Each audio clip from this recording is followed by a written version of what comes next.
Long ago, there was a man who was a mad murderer. He had taken vow that he would kill 1,000 people. Because society hadn't treated him well, he had decided to take revenge on society by killing 1,000 men, and from every person killed he would take one finger and make a rosary around his neck.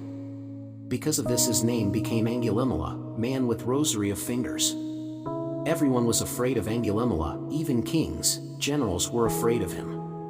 Nobody would move in those parts, wherever people came to know that Angulimala lived. It became very difficult for him to find one man to kill and complete his vow. One day, Buddha was staying at village near forest. Day he left from village, villagers said, "Don't go that way. There lives a mad murderer. He has already killed 999 people. He doesn't think twice before killing. He will not think that you are Buddha. There's another way, you take that path." Buddha said, "If I don't go, then who will go? He is waiting for one more, so I have to go. He is a man, he needs me. I must take the risk. Either he will kill me or I will kill him." Saying this, Buddha left. Disciples who had said that they would remain with Buddha till very end were scared, and as they moved toward forest, even disciples started to lag behind because of danger. When Buddha reached hill, he was all alone. Angulimala was sitting on rock. He saw Buddha and thought, "This man seems to be absolutely unaware that I am here, otherwise nobody goes along this path." Buddha looked so innocent, so beautiful that even Angulimala felt compassion and thought, "It is not good to kill this man.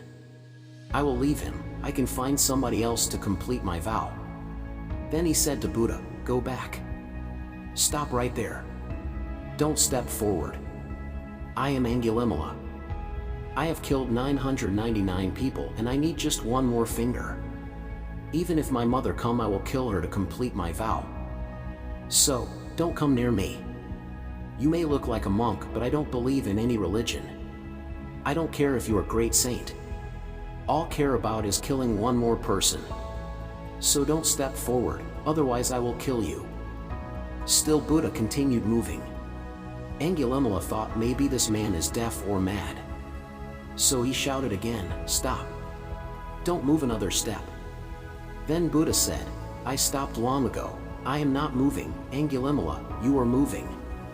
All movement has stopped because all motivation has stopped. When there is no motivation, how can movement happen? There is no goal for me. I have achieved the goal, so why should move?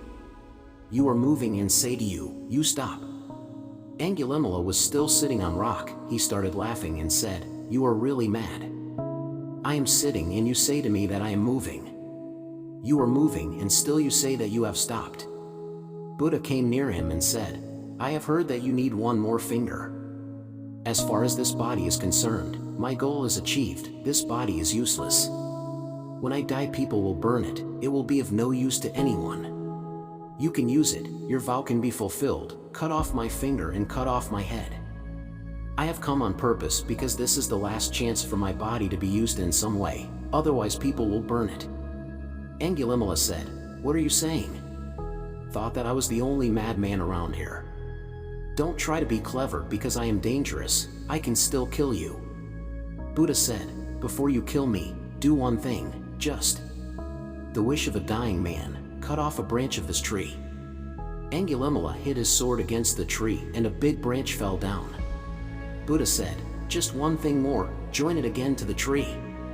Angulimala said, "Now I know perfectly that you are mad. I can cut, but I cannot join." Buddha started laughing and said, "When you can only destroy and cannot create, you should not destroy because destruction can be done by children. There is no bravery in it. This branch can be cut by a child, but to join it a master is needed. And if you cannot even join back a branch to the tree, how can you cut off human heads?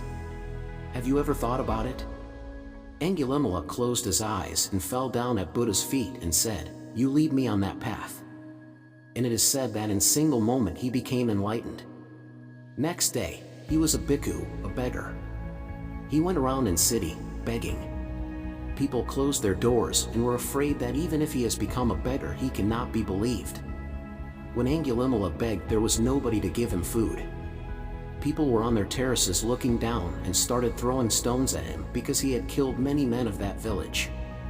Almost every family had been victim. People were throwing stones at him. Angulimala fell down on street, blood was flowing from all over his body, he had many wounds.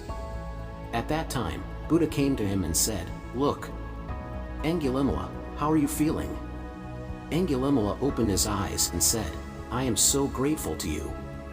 They can kill the body, but they cannot touch me, and that is what I was doing my whole life and never realized the fact."